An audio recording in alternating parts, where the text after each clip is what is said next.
there was definitely a blue logo. It was like a circular logo on the front of the plane, towards the definitely towards the front. It definitely did not look like a commercial plane. The plane wasn't no airline or anything. It was a twin-engine, big gray plane. When I first saw the appendage on Flight 175, this extra piece of equipment, I was looking at the Evan Fairbanks footage, which is kind of bluish, and it's from the underneath. It's off-centered on the fuselage. It's between the engines. It casts its own shadow. It has its own reflection. And when I saw this, I thought somebody's had to have photoshopped this, and I wanted to get other sources to make sure that it wasn't just a product of Photoshop. It was in all the CNN footage when you took their videos and did freeze frames. It was definitely a three-dimensional piece of equipment. It definitely has nothing to do with Photoshop, and it shouldn't be there. Anybody can see the other piece of equipment right there in the center line on the starboard side of that fuselage. It can't be anything other than an external piece of equipment. Looking for more video evidence, right at ground zero, Deb Simon and I went down to New York City one day and buying all the pictures from street vendors we could find, we found a picture which I believe is Rob Howard's photograph, but it was a 35mm print. And I was tickled because you could clearly see, the appendage on the bottom. This is not normal for an aircraft. This is not normal for what we should be seeing on Flight 175. All the recorded sources, all the different photographic evidence that was produced by CNN and ABC, they all show this pod. It's there. You can see it with your own eyes. And in my professional opinion, that there was a pod attached to the bottom of that aircraft, and therefore it was not United Airlines Flight 175. I've never seen the pictures that have shown the things attached to the bottom of the plane, so if it's a commercial airliner, I don't understand why they would have anything attached to the bottom of the plane. That doesn't seem to make any sense. One of the things that jumped out at me when I looked at the footage of the video of Flight 175 as it went into the World Trade Center is it appeared to me that there was something on the under fuselage of that aircraft that did not belong there, at least not with a commercial airliner. Now, I'll tell you where I have seen attachments that look like that on military aircraft. So the question you have to answer now is, was that the commercial airliner that hit the World Trade Center, or possibly was it an aircraft that looked very similar but was a military type airplane? After compiling a lot of the photographs and a lot of video regarding Flight 175, and there's some CNN footage that shows the whole side of the plane lighting up. And just as the aircraft is penetrating the World Trade Center, there's this bright anomalous event. It's like an orange flash, off to the right of the fuselage. The bottom of that aircraft was exposed so that there was a large flash just prior to impact with the building. There was a large flash, so large that it lit up the side of the fuselage of that aircraft. It wasn't just a small spark. There's been some discussion of just exactly what produced this flash. Some of the scenarios have been talked about have been reflection, or sparks, or static discharge, or possibly an incendiary attached to the aircraft. This flash is produced in the shadow of the wing, so I don't think it could have been a reflection. As far as the possibility of sparks during penetration, the radome of the aircraft is a composite material. It's not metal per se. The wings are metal. They didn't produce sparks as they penetrated. So I don't believe they were sparks.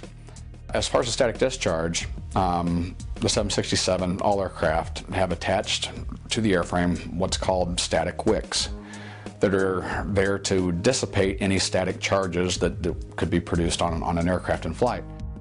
In all my years of flying, the only time an aircraft has been statically charged is when you're flying for extended periods in precipitation. September the 11th was a perfectly clear early fall day without any clouds in the sky, so I don't think these aircraft would have been statically charged by precipitation. And the other item, or possible explanation, would have been an incendiary. And I do believe that this is what the source of the flash was. This flash is produced right in line where the pod was attached. Look at the footage in very slow motion. You can step through the footage with your pause still button on a DVD, and as this aircraft penetrates, you see the enlarged, torn area, facade where this pod was attached. All this evidence indicates to me that it was not a reflection or sparks or static discharge, but I think it was an incendiary that was associated with the pod that was attached.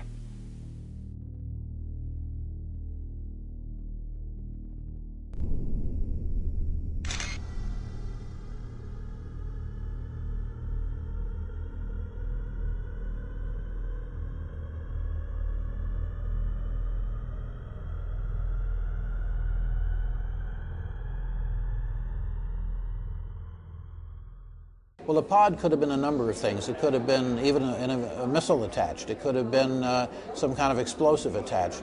But whatever it was, it didn't belong there in a commercial flight. This is a rocket pod. We primarily use these to shoot 2.75-inch unguided rockets. On the A-10, the primary role that we use these rockets for is forward air control. We shoot white phosphorus rockets that contain a phosphorus spotting charge. A very brilliant white cloud of smoke comes up when the rocket hits.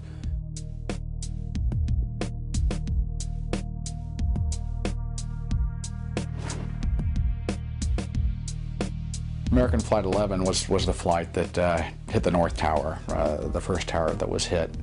And as far as we know, it was recorded by just one source, and that was the Naude brothers, who were producing a documentary video about New York firefighters. They happened to be in a position to catch American Flight 11 as it overflew New York City and flew into the North Tower of the World Trade Center. Again, as you look at this footage, slow it down just a little bit, you can see this a big flash before this airplane even hits the North Tower. And I would say quite probably that it was also an incendiary that caused that flash.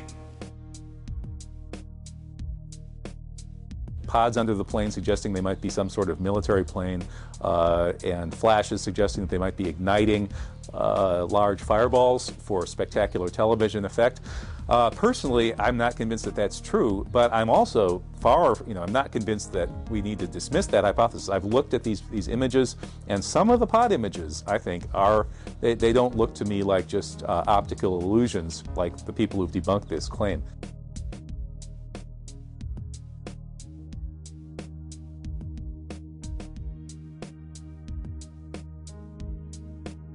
Did the pod have anything to do with the flash? I can't answer it, but I can say this.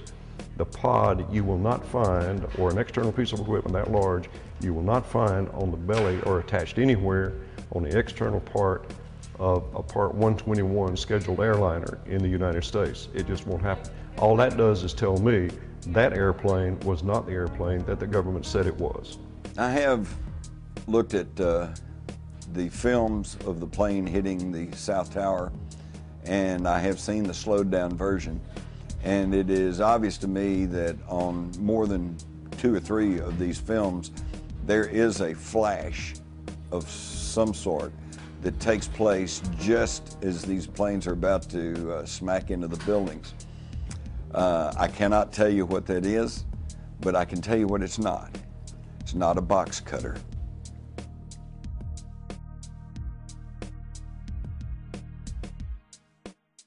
Indeed, the flash couldn't have been the result of a box cutter. So if the flash was the result of an incendiary device, how does that fit into a terrorist hijacking scenario at all? And if, as Colonel Nelson has proposed, there was extra equipment attached to the belly of the plane that hit the South Tower, How could that have been United Airlines Flight 175 or any other commercial airliner for that matter? Keep in mind that these planes disappeared for nearly a half an hour, surely enough time to substitute a drone in place of commercial aircraft, as was proposed in the 1962 Northwoods document.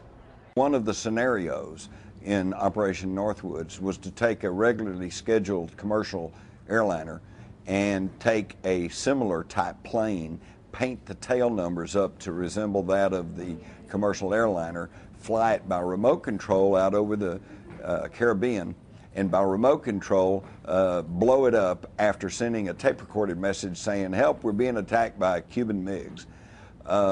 This was in 1962.